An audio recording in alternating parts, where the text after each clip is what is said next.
Weight loss అంటే food quantity తగ్గించడం అని అనుకుంటున్నారా? అయితే ప్రోటీన్ని ఇగ్నోర్ చేయకండి. ప్రోటీన్ మీల్ తర్వాత ఎక్కువసేపు ఫుల్గా ఫీల్ అవ్వటానికి హెల్ప్ అవ్వచ్చు. దానివల్ల అన్నెసెసరీ స్నాకింగ్ తగ్గించుకోవడం ఈజీ అవ్వచ్చు. వెయిట్ లాస్ చేస్తున్నప్పుడు క్యాలరీస్ తగ్గించడంతో పాటు మసిల్ మాస్ని మెయింటైన్ చేయటం కూడా ఇంపార్టెంట్. అందుకే ప్రోటీన్ చాలా యూస్ఫుల్. ప్రోటీన్ కోసం ఎక్స్పెన్సివ్ సప్లిమెంట్స్ కంపల్సరీ కాదు. Eggs, dal, curd, paneer, sprouts, roasted chana లాంటి సింపుల్ ఫుడ్స్ని మీల్స్లో యాడ్ చేయొచ్చు. బ్రేక్ఫాస్ట్, లంచ్, డిన్నర్ ప్రతి మీల్లో ఒక ప్రోటీన్ సోర్స్ ఇంక్లూడ్ చేయటానికి ట్రై చేయండి.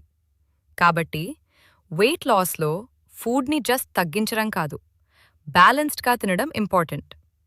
మీకు ఫేవరెట్ ప్రోటీన్ ఫుడ్ ఏంటి? ఎగ్స్, దాల్, పనీర్ లేదా చనా? కామెంట్లో చెప్పండి. ఇలాంటి సింపుల్ టిప్స్ కోసం @గ్లోఅప్ విత్ పూజీని ఫాలో చేయండి.